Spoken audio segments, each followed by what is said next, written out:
everybody watching. I hope you're all having magnificent days.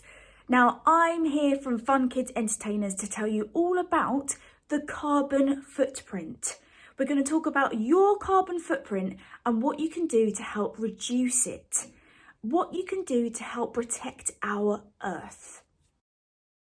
We can do little things every single day that would make a big difference if we all did them. So hold on tight, guys. We can save our lovely world. So, what is a carbon footprint?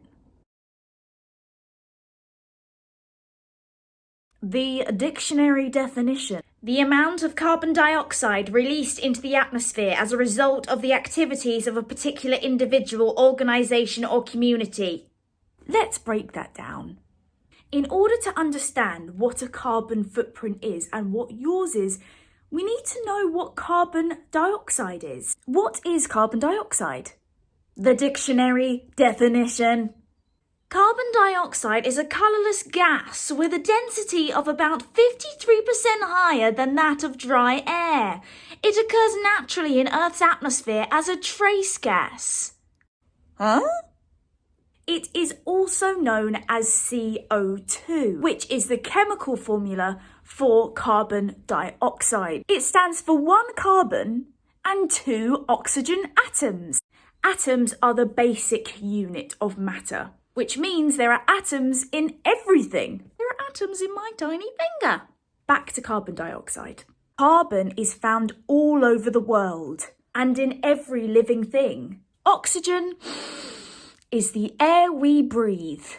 When carbon and oxygen bond together, they form a colourless, odourless gas, carbon dioxide, which, listen up to this because this is really important, is a heat-trapping greenhouse gas. Greenhouse gas. Greenhouse gas. Really hold on to that phrase because I'm going to tell you all about it. It is very important. What is a greenhouse gas? Greenhouse gases are gases in Earth's atmosphere that can trap heat. They act like a blanket, trapping the Earth's heat near its surface. It keeps it nice and toasty. A greenhouse gas affects the planet's climate system. So what's with the name? Greenhouse gas? They get their names from greenhouses. What are greenhouses? A greenhouse is full of windows that lets in sunlight. The sunlight creates warmth. And the big trick of greenhouses is that it doesn't let the warmth escape. And that's exactly how greenhouse gases act. They let sunlight pass through the atmosphere, but they don't let the heat that the sunlight brings leave the atmosphere. So it keeps it all in. Overall, greenhouse gases are a good thing. Without them, our planet would be too cold to survive. The whole ocean would be frozen over. Life as we know it would not exist. But if the greenhouse effect becomes stronger, it can make the Earth warmer than normal. Even a little extra warming can cause harm to plants and animals. Even a little extra warming can cause problems for humans, plants, and animals.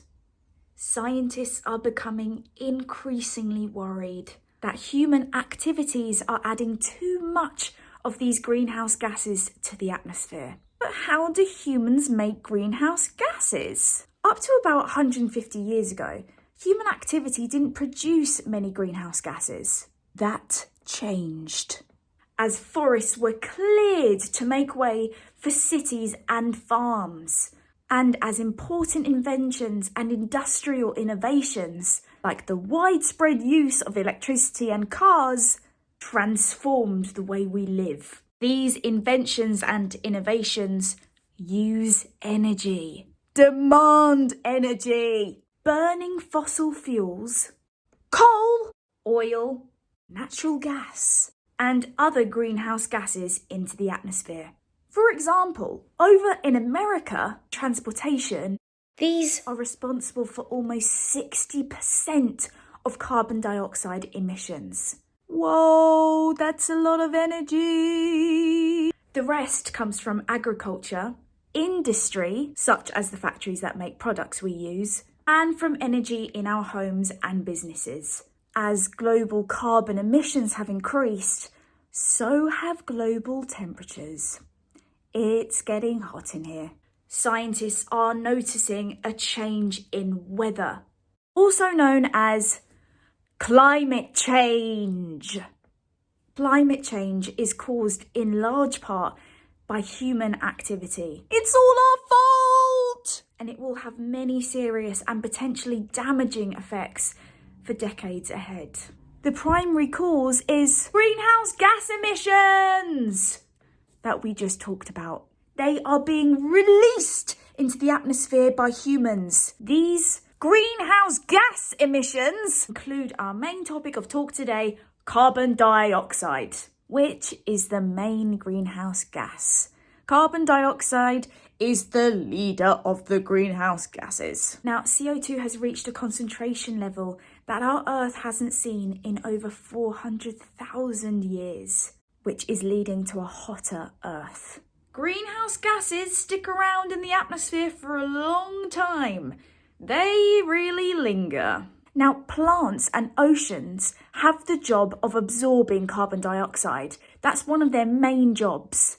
They help us out, but they can't physically keep up with all of this carbon dioxide that humans are releasing.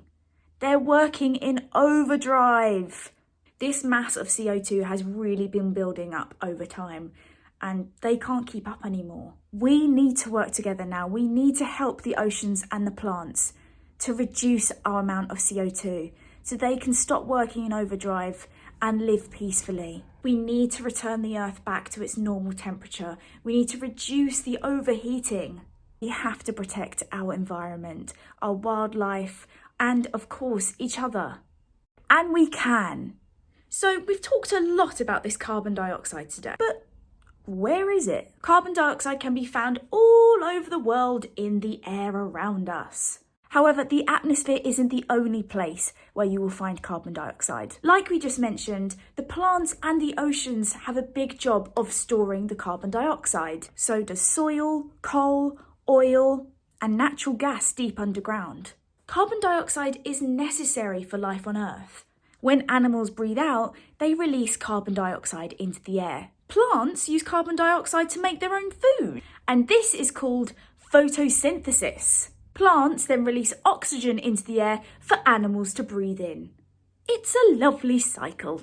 Carbon does naturally move from one part of the Earth to the other through the process of the natural carbon cycle. But as we've said earlier, burning fossil fuels is adding carbon to the atmosphere in the form of carbon dioxide, faster than natural processes can remove it. Like we said, they're putting in a lot of shifts. That's why the amount of carbon dioxide in the air is increasing. And that's why global climate change is happening. Now I think we understand what carbon dioxide and greenhouse gases are. Let's talk about our carbon footprint. A carbon footprint is the total amount of greenhouse gases that are made by our own actions. The best way we can help save our planet is to reduce our carbon footprint. We want to reduce the amount of carbon we let out into the atmosphere. Tackling climate change is not something that you can do on your own. We need everyone to play a part in reducing their impact on this Earth. Now listen up guys, because every single one of you can do this. Everyone can be a superhero today and help our planet. Listen up. I want you to really think about your own carbon footprint. What actions do you think you do that release the most greenhouse gases? Nearly everything you do releases some kind of carbon into the atmosphere. But how much depends on a large number of factors. You can actively increase or decrease, which is what we want, your carbon footprint with your everyday choices. Choose wisely. Think about the food you buy. That has a carbon footprint attached to it. But how? This is because it requires machinery to grow, harvest, package, and transport it to where you bought it from. For example, you could get strawberries from Spain in Sainsbury's. That has a carbon footprint. Think about that massive journey the plane's been on to deliver those strawberries.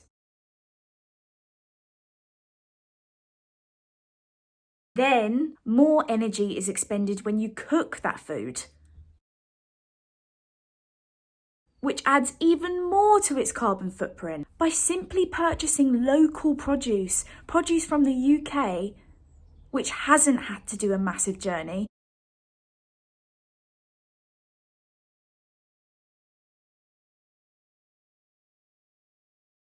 you can reduce your food's carbon footprint. Plus, if you choose to buy organic, really keep your eyes peeled for the organic label. Then no chemicals will be used in its production, reducing resources used further, thus lowering the overall carbon footprint. So look out for organic and local produce.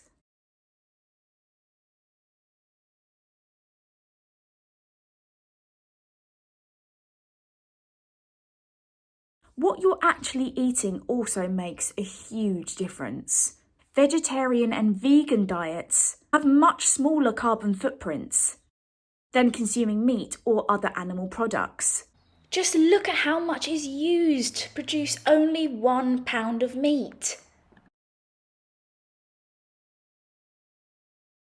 Even going 1 or 2 days without meat can make a massive difference.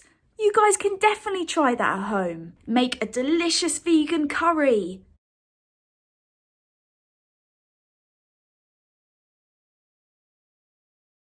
Or a tasty tomatoey pasta dish.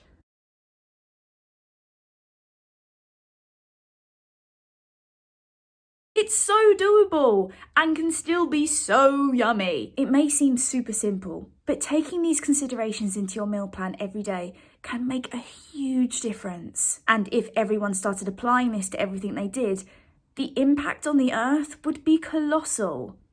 Okay, it's time to see how big your carbon footprint is. So have an answer of these questions. If you've got a pen and paper near, absolutely fabulous. Or if you can just answer them mentally, that's also great. But guys, be honest with yourself, because this is to test how eco-friendly your behaviour is and how big that carbon footprint is on the ground. So, first question, do you and your family turn off the lights when you leave a room? Never? Sometimes? All the time? The lights in your house make up almost 15% of its energy use. Turning off the lights when you leave a room is a super easy way to save energy and also money. Next question. How do you usually get to school? Car journey with parents, shared journey with neighbour or friend, take the bus, or walk or bike? The average car releases about 1 pound of carbon dioxide with every mile it drives. Take the bus or share a journey and you'll be doing your part to keep the Earth's temperature down. Next question. Do you take more showers or baths? Did you know that filling the whole bathtub can use 70 gallons of water? While a 5-minute shower can use only 10 to 25 gallons of water. 5 minutes, guys. We don't need 20-minute showers. Try and take short showers as much as possible and reduce the amount of baths you take. Next question. How often do you turn off the water when you're brushing your teeth? Never, sometimes, or always? In the UK, the average running tap uses 6 litres of water per minute. If you brush your teeth as recommended for 2 minutes, that's around 12 litres saved each time. Next question. How often do you and your family recycle at home? never, sometimes, or always. The average household in the UK produces more than a tonne of waste every year. Put together, this comes to a total of 31 million tonnes per year, equivalent to the weight of 3.5 million double-decker buses, a queue of which would go around the world 2.5 times. Next question! How often do you recycle at school? Sometimes, all the time, or never. The average secondary school produces 22 kilograms of waste per pupil each year. The figure for primary schools is even higher at 45 kilograms per pupil. Next question! If you take your lunch to school, how much of the packaging do you keep and use again? And how much do you throw away? Did you know that every school lunch creates about 67 pounds of rubbish every school year? Bring a recyclable bag, spoon, fork and food containers and you will help keep lots of the rubbish out of landfills. So that is the end of your carbon footprint test. Now have a look at your answers and be honest with yourself. Are you behaving in an eco-friendly way and can you do better? We can always do better, guys. Just these small steps can really help protect our planet and reduce our carbon footprint. I want you to think about that every single day and just really get in the habit of turning things off and using the 3 R's. Reduce, reuse, recycle. Thank you so much for watching today, guys. I've had such a blast and I really hope that you've learned a lot. Keep behaving in an eco-friendly way. Bye.